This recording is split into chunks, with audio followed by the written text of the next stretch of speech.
We are here at Meta in Brooklyn, where the chef grew up in Argentina, cooking everything over fire. And now he's doing that in his own restaurant, cooking the whole menu over an open flame. That's how he does short ribs too. Everyone braises short ribs, but we're here to find out if you can cook them a better way. Yeah.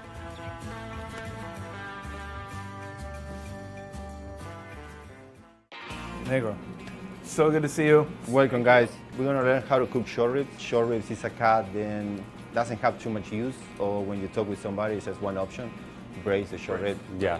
But in Argentina, it's our basically main cut of meat. When you're talking about asado with friends, first thing you do is just go buy pounds of short ribs. So we're going to be playing around with a different style of cooking of short ribs, all using open fire. Then we're going to be doing some kind of Argentine style, more traditional short ribs. And then we're going to use kind of meta style. We have some short ribs then been marinated with a special treatment. That sounds ominous.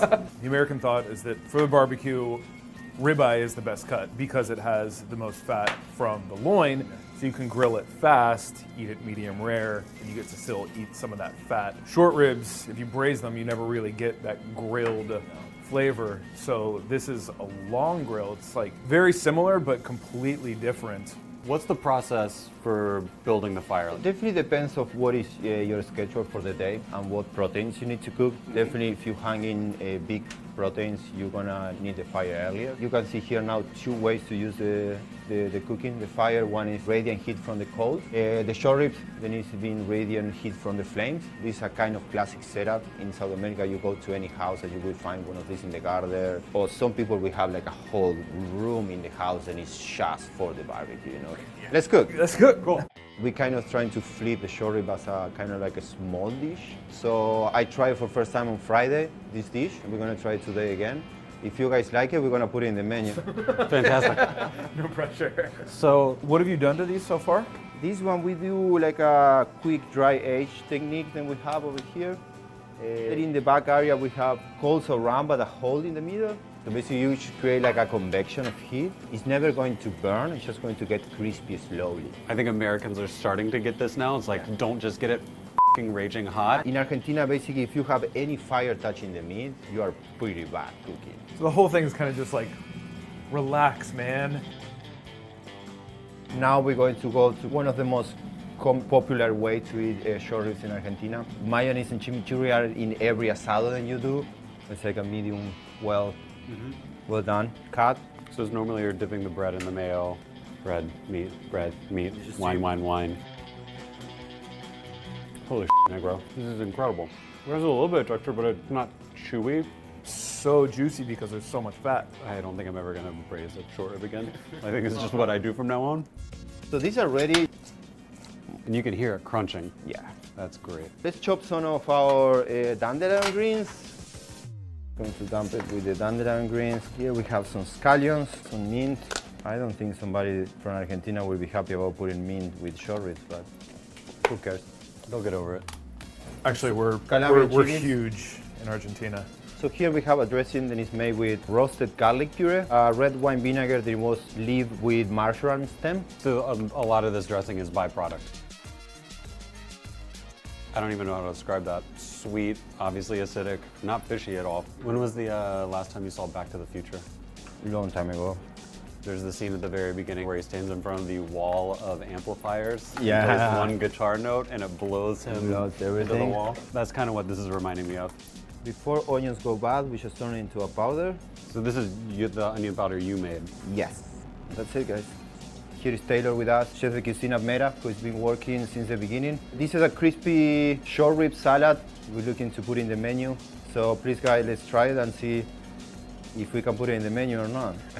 No pressure there at all. No pressure at all. All right, I can go on the menu. Despite the amount of acid, garlic, chilies, it is really mellow. I have a quick question for you. Can something still be a salad when half of the salad is meat? Yeah, a meat salad. Meat salad. Our first run for the first year was short ribs, grilled, traditionally asado style, Argentinian style. And now we're starting to work short ribs into other dishes and started like, all right, well, Yeah, you can have a meat salad. We have the same kind of conversation all the time in the butcher shop about like different steaks. Nothing is going to be exactly the same. You want a Denver steak, it's going to need to be like medium. You don't want it rare. It's not going to be good rare.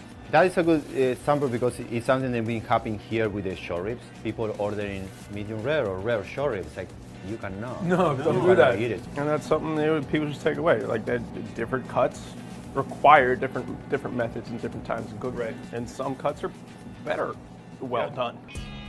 Okay, guys, we're gonna take down this short rib plate and it's been hanging here. It's almost 4 hours.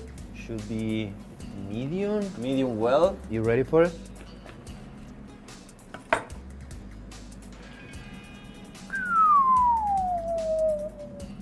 You still see all the marbling inside? Yeah, And because it was cooked slow, just that fat is kept inside. You get that nice even heat. That fat's not going to render down as quickly.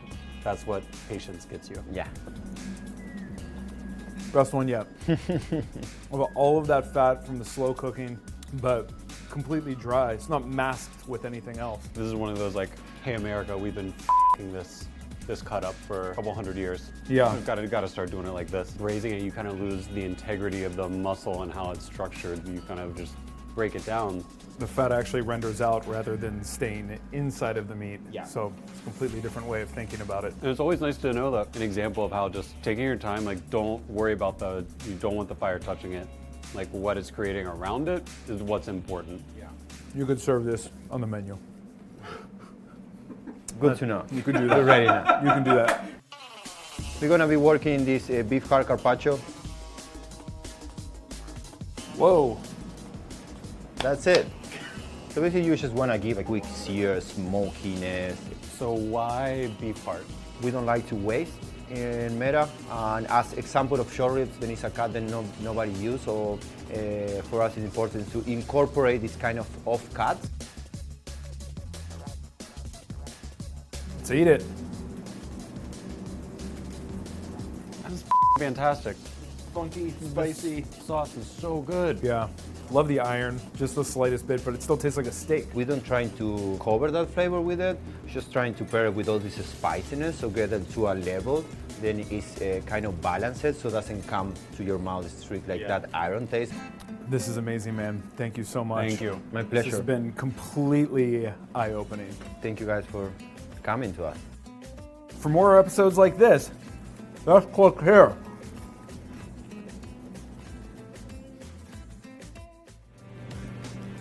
Good. Holy that's not what I was expecting. Most sweet and sour things you're used to being like super sweet.